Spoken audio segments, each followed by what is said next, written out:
तो 15 तारीख को शिवरात्रि आ रही है, चूकना मत बिल्कुल भी। खाने में बेर और सिंगाड़े की लपसी और दूध के अलावा कुछ भी नहीं लेना। जमीन में लेट करके है व्रत करना है। भगवान महादेव को बेर, लपसी, आंवला, काला तिल, मूंग, उड़द जरूर चढ़ाइएगा, साबुत चने की दाल चढ़ाना, गेहूं चढ़ाना और जौ चढ़ाना। ये भगवान शंकर बहुत बड़ी कृपा कर देंगे, आनंद हो जाएगा। 5 तरह का गुलाल चढ़ाना भगवान महादेव को। यह पूजा की सामग्री की कुछ संक्षेप में मैंने आपको लिस्ट बताई है, बहुत आनंद हो जाएगा। धन्यवाद है इस समय आप टेलीविजन पर जुड़ करके, यूट्यूब पर जुड़ करके बहुत बड़ी तादाद में इस कथा को सुन रहे हैं।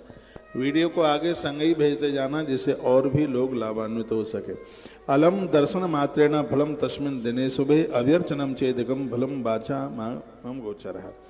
कहते हैं कि शिवरात्रि के दिन भगवान महादेव का दर्शन करने मात्र से एक जन्म के नहीं कई जन्मों के पाप जल करके राख हो जाते हैं। जैसे अग्नि पर जान के पाम रखना तो जलाएगी, अनजान के रखोगे तो जलाएगी, उसी प्रकार से शिवरात्रि का व्रत जान के करोगे तो भी पुण्य मिलेगा, अनजान के करोगे तो भी पाप कटेंगे और एक बहुत बड़ा पुण्य प्राप्त होगा। शिवरात्रि बहुरात्रम निराहारो जितेंद्रिय। शिवरात्रि के दिन निराहार रहना है, क्रोध करना नहीं है, जमीन में सोना है, जितेंद्रिय बन करके रहना है। तो यह भगवान महादेव आनंद कर दें। यदि किसी की कुंडली में मंगलिक दोष है, शिव को 1 लोटा जल चढ़ाते रहो, महादेव की पूजा करते रहो। जिनकी कुंडली में मंगलिक दोष है, यदि वह शनिवार के दिन, प्रदोष वाले दिन यदि भगवान शंकर के ऊपर आप साबुत मूंग चढ़ाते हैं तो यह दोष आपका निवटन हो जाता है। बिल्कुल ये महिमा है इसकी।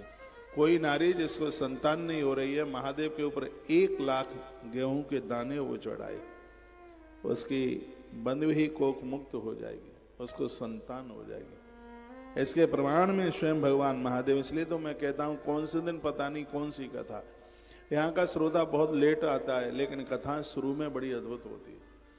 यदि इस पूरे से महापुराण की कथा का आप आनंद लेना चाहते हैं तो 1:30 बाद में बजे और आप पहले पंडाल में आ जाएं। मुझे कहा गया था महाराज जी आप 3 बजे आए।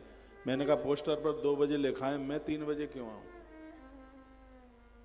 मुझे आचार्य जी बोल रहे थे कि सूचना है महाराज जी आपको 3 बजे आना है। मैंने कहा क्यों? कहा यहाँ का श्रोता लेट होता है। हमने कहा हम श्रोताओं के हिसाब से नहीं चलेंगे, हम अपनी प्रकृति के हिसाब से चलेंगे। ये आवे 6 बजे, आवे 7 बजे, तो भी बैनर पर जो टाइम लिख दिया है हम कथा में उसी समय से ही पहुंचेंगे। 2 बजे का टाइम बैनर पर लिखा हुआ है तो फिर हमारा विश्वास कोई कैसे करेगा? टाइम लिख दिया 2 बजे का, आते हैं 3 बजे। इससे वैल्यू भी कम होती है, ब्रांड भी कमजोर होता है और फिर हम जैसे लोगों के ऊपर कोई विश्वास भी नहीं कर पाएगा। यदि इस अद्भुत कथा को आप सुन रहे हैं तो हमसे पहले आप आइए। अब देखो जितने लोग छूट गए, नहीं आ पाए और वो शिवरात्रि की कथा नहीं सुन पाए, और कहते हैं कि शिव महापुराण में शिवरात्रि की कथा सुनकर 11 दिन तक कथा सुनने का सौभाग्य प्राप्त होता है। यह महिमा शिवरात्रि की कथा की। श्री शिव महापुराण के विद्येश्वर संहिता के अध्याय नंबर 9 में शिव महारात्रि की ऐसी अद्भुत महिमा का वर्णन किया है और वही कथा मैंने आपके बीच में परोसी है। अत्र तीर्थम च बहुधा भविष्यति महतरम। तीर्थ तो बहुत हैं धरती पर, लेकिन जहाँ भगवान महादेव की पूजा होती है वह स्थान अपने आप में काशी बन जाता है, देव स्थान बन जाता है। काशी की यात्रा करने से जो पुण्य प्राप्त होता है, मेरे विश्वास पर यदि आप दुख हरण महादेव या पृथ्वीनाथ महादेव, कोई भी प्राण प्रतिष्ठित महादेव है, यदि किसी मंदिर को 100 वर्ष से ज्यादा हो गए हैं तो वो स्वयंभू के रूप में माना जाता है।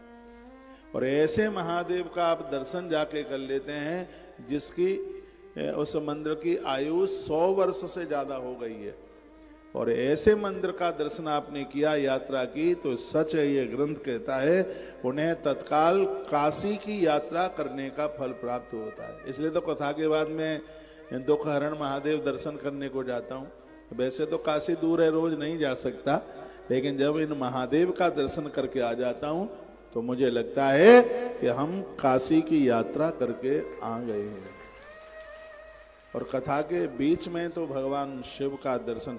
इसमें तो ये लिखा है कि जहां भगवान की कथा, शंकर जी की कथा, शिव पुराण की कथा होती है और वहां आने वाला श्रोता कथा सुन को आता है और जब घर के लिए जाता है, घर में अपना पाम चरण रखता है तो उसका पूरा घर काशी तुल्य हो जाता है। उसके चरण की रज कहीं हमारे भाल के ऊपर लग जाए तो उसे काशी में स्नान करने का फल, उन्हें गंगा नर्मदा नहाने का फल तत्काल प्राप्त हो जाता है।